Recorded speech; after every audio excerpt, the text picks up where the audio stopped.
सभी को नमस्कार। मैं सुमन सैनी, सहायक आचार्य, राजकीय महाविद्यालय इटावा, आज की हिंदी की कक्षा में आप सभी का स्वागत करती हूँ। हम जयशंकर प्रसाद द्वारा रचित प्रसिद्ध कविता आंसू का अनुशीलन कर रहे थे, जिसके कुछ पदों का अनुशीलन हम पूर्व के वीडियो में कर चुके हैं और आज हम जिन पदों का अनुशीलन करने वाले हैं वो इस प्रकार से हैं। गौरव था नीचे आए प्रियतम मिलन को मेरे, मैं इठला उठा किंचन देखे जो स्वप्न सवेरे। पतझड़ था झाड़ खड़े थे सूखी सी फुलवारी में, किस लिए नमन कुसुम बिछाकर आए तुम इस क्यारी में। यहाँ कवि ने अपने प्रियतम के आगमन तथा उसके साहचर्य सुख का वर्णन किया है। कवि कहता है कि जब मुझे ज्ञात हुआ या प्रतीत हुआ कि मेरी प्रियतमा अपने ऊंचे आसन से उतरकर अर्थात रूप के अभिमान को त्याग कर मुझसे मिलने मेरी कुटिया पर आई है, तो मैं भी उसी प्रकार उल्लास के कारण इठला उठा, जैसे कोई अभागा व्यक्ति प्रातःकाल का मधुर स्वप्न देखकर प्रसन्न होता है। भाव यह है कि प्रातःकाल का स्वप्न है वो निष्फल नहीं होता है, उसी प्रकार प्रियतमा से मिलन भी निष्फल नहीं जाएगा।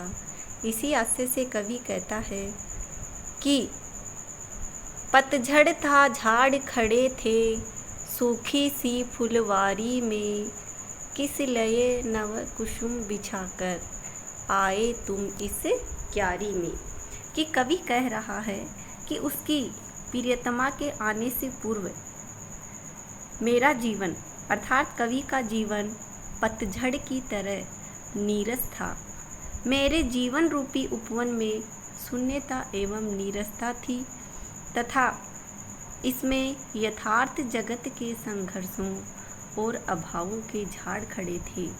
सारी फुलवारी सूखी थी और उसमें सरसता का कोई अवशेष नहीं था।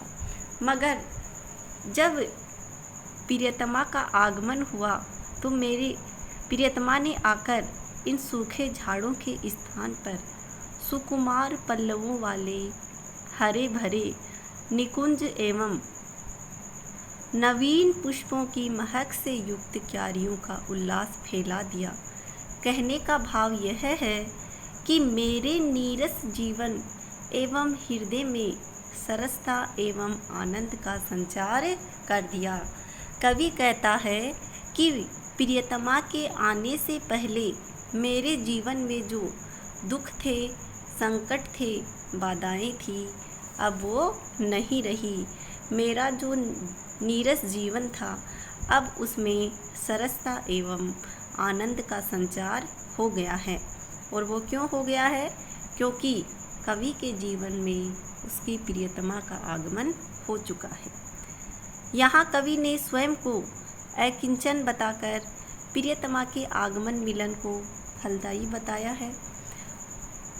प्रातःकाल देखा गया स्वप्न सत्य होता है, ऐसी भी आस्था इस पद में प्रकट हुई है। उपमा, मानवीकरण एवं अनुप्रास अलंकारों का प्रयोग बड़ा ही सुंदर तरीके से किया गया है। अगला पद देखिए।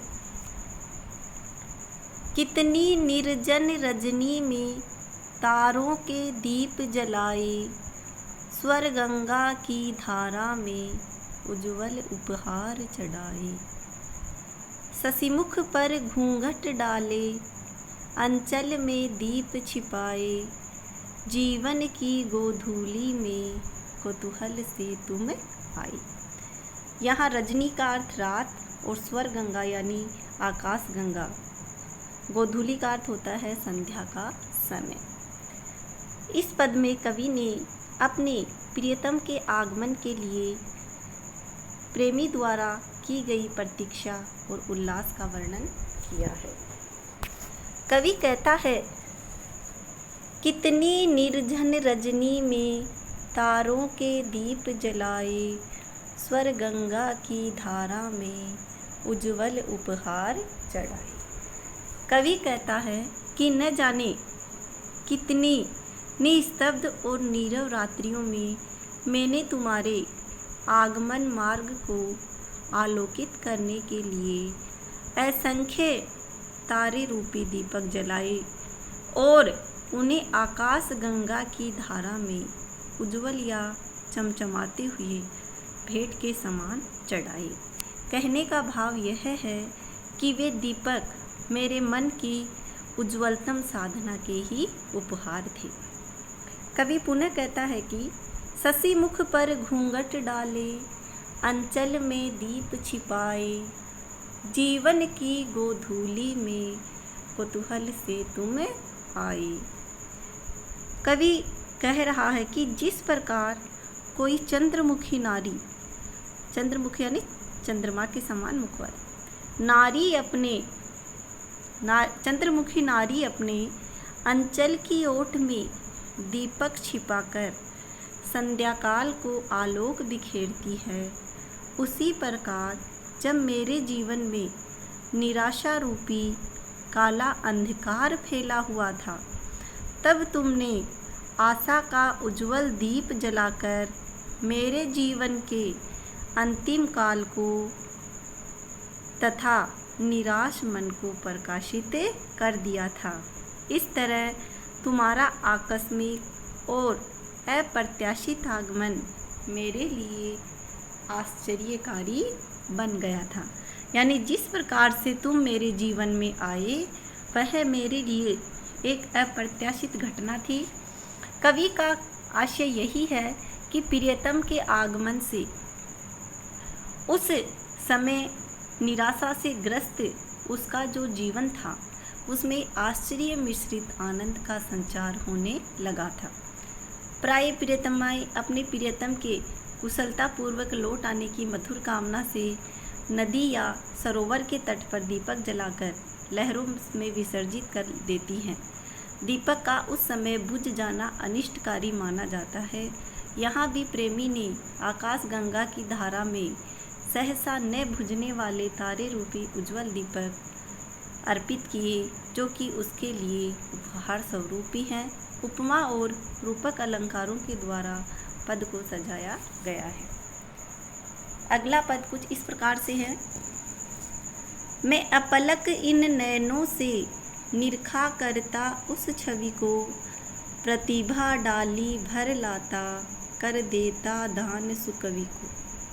निर्झर सा झिरझिर करता माधवी कुंज छाया में, चेतना बही जाती थी हो मंत्र मुग्ध माया में। यहाँ कवि जयशंकर प्रसाद ने प्रियतम को लक्ष्य कर प्रथम मिलन एवं प्रत्यागमन के क्षणों का अनुभूतिमय चित्रण किया है। कवि वर्णन करते हुए कहता है कि जब मेरा अपने प्रियतम से प्रथम मिलन हुआ था तो मैं उसके अनुपम और अनिंद्य रूप को देखकर इतना चमत्कृत हुआ कि उसके सौंदर्य को अपलक दृष्टि से देखता रहा। अपलक यानी एकटक, बिना पलके झुकाए। उसकी वह छवि इस प्रकार की थी कि किसी भावुक कवि की प्रतिभा खूब पल्लवित एवं संवर्धित हुई हो और उसे प्रतिभा ने सनाथ कर दिया हो। यहाँ है ना पंक्ति, कर देता दान सुकवि को, यानी अपनी प्रतिभा से कवि को सनाथ कर दिया हो। उस समय उसका रूप सौंदर्य बासंती लता की कुंज छाया में झरने की तरह झरझर या बार बार झर रहा था, अर्थात निरंतर सौंदर्य का तरल और चमत्कृत रूप आभा बिखेर रहा था और मैं मंत्रमुग्ध सा उसे लगातार देखा जा रहा था। जिससे उस समय मेरी चेतना भी उस सौंदर्य प्रवाह में बह रही थी। जल प्रवाह में एकटक देखने की दृष्टि जल प्रवाह में एकटक देखने की दृष्टि बह जाती है, उसी प्रकार उसके सौंदर्य प्रवाह में मेरी दृष्टि मंत्रमुग्ध माया के समान बह रही थी और वह अपने वश में नहीं थी। यहाँ कवि ने सुकवि होने के लिए जन्मजात प्रतिभा का होना नितांत ही आवश्यक बताया है। इसके साथ ही काव्य रचना हेतु प्रेरित करने के लिए सौंदर्य चेतना भी होनी चाहिए, क्योंकि सौंदर्य की ओर आकृष्ट होने वाली चेतना में ही भावुकता आती है। अनुप्रास, उपमा और रूपक अलंकारों का प्रयोग पद में किया है। अगला पद कुछ इस प्रकार से है।